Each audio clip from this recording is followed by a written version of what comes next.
रक्षा करूंगा। और अभी के लिए happy birthday.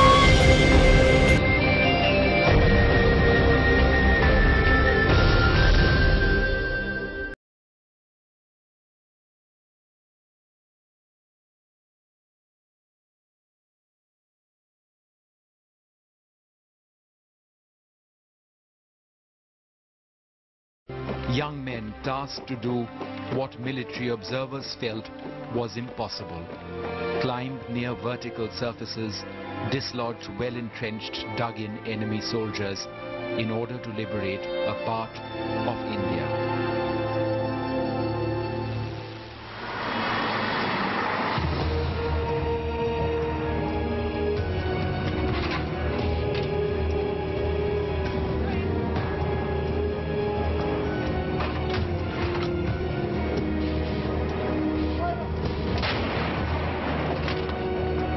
Happened in the summer of 99. By May 1999, this is what had happened. Taking advantage of the geography of the region, which in many instances favored them, regulars of the Pakistan Army, accompanied by fully armed and well-trained militants, sneaked into Indian territory to capture several heights along three major fronts: Dras, Kargil and Batalik. The initial target was this: National Highway 1A, the only viable road link between Srinagar and the Ladakh region. If the highway fell, Ladakh would have been in peril. In order to take the highway and the towns around it, the Pakistanis captured several features, now well-known names across the country: Tiger Hill, Tololing, Marpola, Mashko, and areas in Jubar and Turtuk, among others.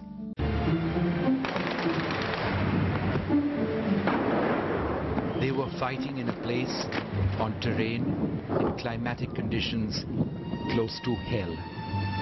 They were to redefine the word mountain warfare.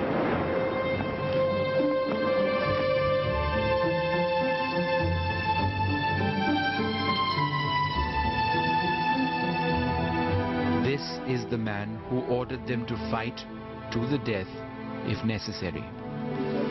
VP Malik was the chief of army staff, the man the country would look up to fight off what was an unexpected and undetected incursion in a place deemed too inhospitable for a large-scale enemy assault. As Army Chief, Malik knew that war and death were synonymous terms, but still, it was his job to give the order, sending young Indians into what was the lion's den. It was a war that rejuvenated nationalism, pride in the nation, and pride in the ability of 20-something Jawans, young soldiers who didn't think twice about marching to their deaths. India had a new set of young heroes: Vikram Batra, Yogendra Singh Yadav, Manoj Pandey, Sanjay Kumar.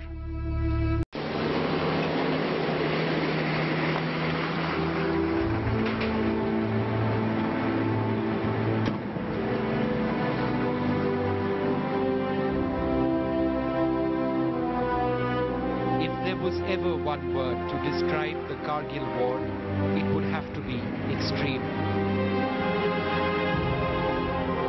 Even today, after countless stories on the war have been written, there is nothing more astounding than the fact that Indian soldiers actually managed to climb those heights. And their story of unbelievable courage is the same everywhere across the sector. After crawling uphill on near vertical snow-covered slopes, Indian Jawans invariably ended up face to face with the enemy, and almost always the Pakistanis held the edge, firing down at the Indian soldiers, often pinning them down or shooting them to pieces.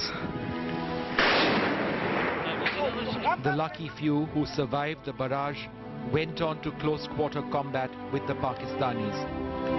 By the time these men had made it to the Pakistani posts, they were injured, battered, hungry, but desperate. Desperate to end the combat and win back what was theirs.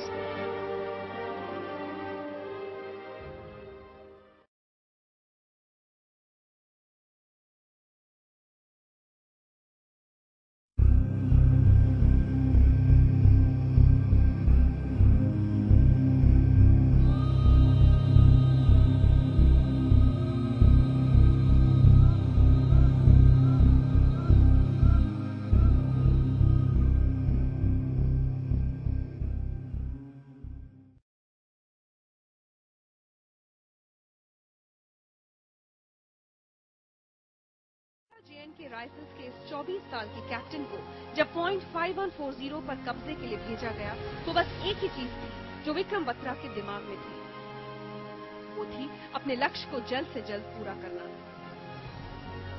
इतनी ऊंचाई पर कब और कहां से दुश्मन की गोली चीरती हुई निकल जाएगी, इसका कोई अंदाजा नहीं था।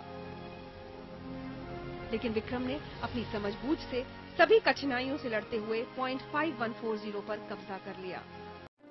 We had already decided our success signal before advancing for the attack, and it was like Bravo Company's success signal, "Oi Aaya," and which was passed to our CEO Colonel Joshi on the radio set. And after the another bunker was captured, my company's success signal was "Ye dil mange more." The guys were so highly charged up that they're wanting that some more bunkers should have been there, and we would have got the more chaps. अगला target था point 4875। 7 जुलाई 1999 को अपने अगले लक्ष्य की ओर बढ़ते हुए विक्रम ने 4 घुसपैठियों को मार गिराया। लेकिन वहीं विक्रम का एक बहादुर साथी भी घायल हो गया। विक्रम उनको बचाने की कोशिश करने लगे और इसी कोशिश में एक गोली उनके सीने में सीधे आकर लगी।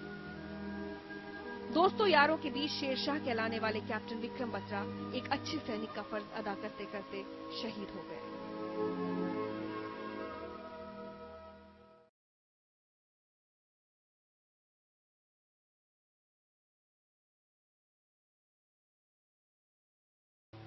I have no regrets. In fact, even if I become a human again, I will join the army and fight for my nation. ये बात एक बहादुर बेटा ही लिख सकता है। ये बात लिखी थी लेफ्टिनेंट विजयंत थापर ने अपनी मौत से ठीक पहले। इस खत को पढ़कर साफ समझ आता है कि विजयंत जानते थे कि उनकी जान खतरे में है। लेकिन 22 साल का ये नौजवान डरा नहीं। उसने अपने देश पर मर मिटने की कसम जो खा ली थी, वो था भी तो एक बहादुर सैनिक पिता का बहादुर बेटा। करगिल युद्ध के दौरान भारतीय सेना की तोलोलिंग नामक खतरनाक पहाड़ी पर विजय ने लड़ाई का रुख ही बदल दिया, और ये विजय हमें दिलाई थी विजयंत और उनके साथियों ने। तोलोलिंग पर विजय के बाद विजयंत और उनकी टुकड़ी का अगला निशाना था कुनौल। रॉकेट्स और मशीन गनों की गोलियों के बीच से गुजरते हुए कुनौल को फतह करने से सिर्फ 15 मीटर दूर अचानक लेफ्टिनेंट विजयंत थापर पर दुश्मन ने गोलियां बरसाना शुरू कर दिया। लेकिन विजयंत रुके नहीं, वो आखिरी सांस तक आगे बढ़ते रहे। लेकिन आखिर में माथे पर एक गोली लगी और इस बहादुर सिपाही ने वहीं अपने साथी की गोद में दम तोड़ दिया।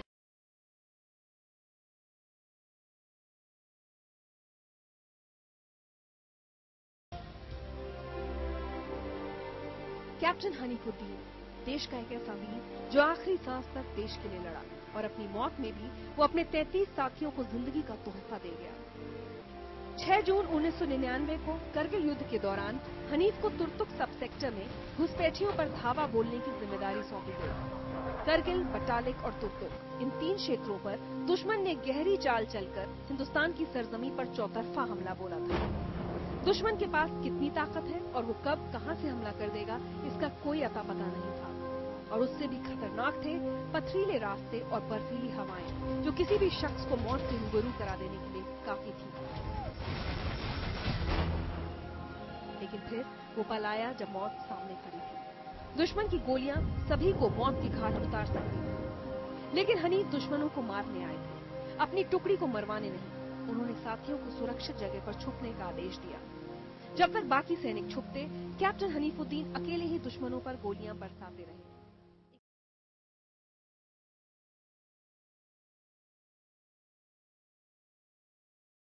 दुश्मन के पास पहुंचने पर हमने हमारा और दुश्मनों का आमने सामने हमारा फाइटिंग हुआ और करीब इस लड़ाई में 5 घंटे का समय लगा। उस समय हमारे केवल दिमाग के अंदर यही था, अपनी पलटन की इज्जत, अपने देश का जो सम्मान है उसको बढ़ाना है, और अपने परिवार वालों का, तो जब हमारा देश सुरक्षित है तो परिवार वाले भी स्वयं सुरक्षित ही होंगे।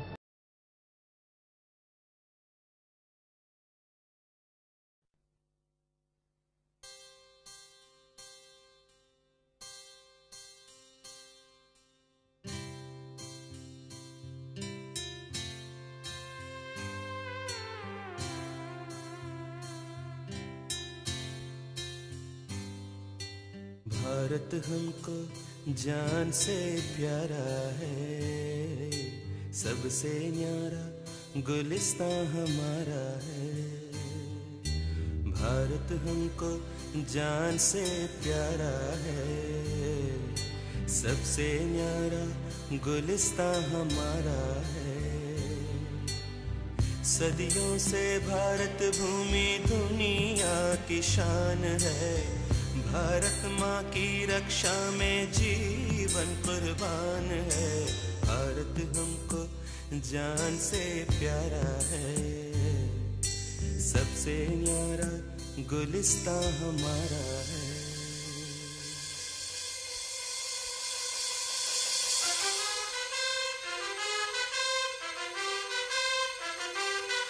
उजड़े नहीं अपना चमन, टूटे नहीं अपना वतन, गुनाह ना कर दे कोई, बर्बाद ना कर दे कोई। मंदिर यहाँ, मस्जिद यहाँ, हिंदू यहाँ, मुस्लिम यहाँ, मिलते रहे हम प्यार से जानो।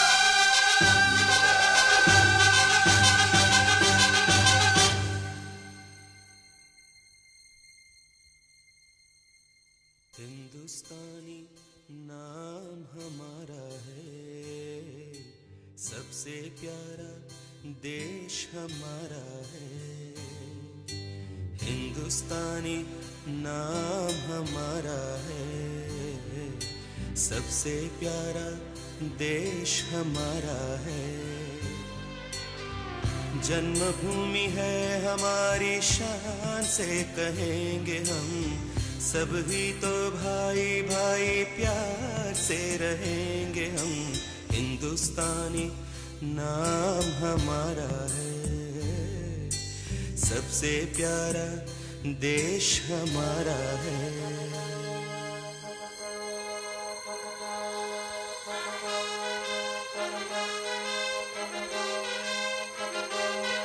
आसाम से गुजरात तक, बंगाल से महाराष्ट्र तक, जाति कहीं दुनिया की है, भाषा कहीं सुनिए की है। कश्मीर से मद्रास तक, कह दो सभी हम ये भी है, आवाज दो हम ये भी है, जानो।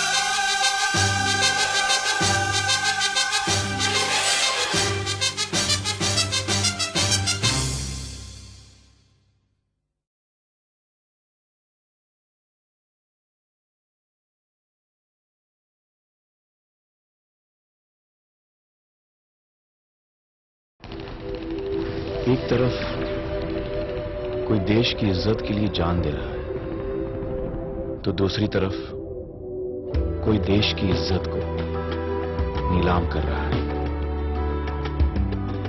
एक तरफ कोई हमारी संस्कृति की परवरिश कर रहा है, तो दूसरी तरफ कोई उस संस्कृति का अपमान कर रहा है।